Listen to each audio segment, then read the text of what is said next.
రాష్ట్రంలో నిన్న మధ్యాహ్నం ప్రారంభమైన వర్షం ఇవాళ తెల్లవారుజాము వరకు కురుస్తూనే ఉంది. హైదరాబాద్లో అర్ధరాత్రి భారీ వర్షం దంచికొట్టింది.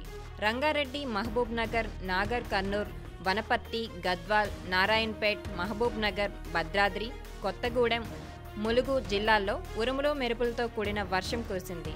వర్షంతో పాటు పిడుగులు పడడంతో రాష్ట్ర వ్యాప్తంగా 5 ప్రాణాలు కోల్పోయారు.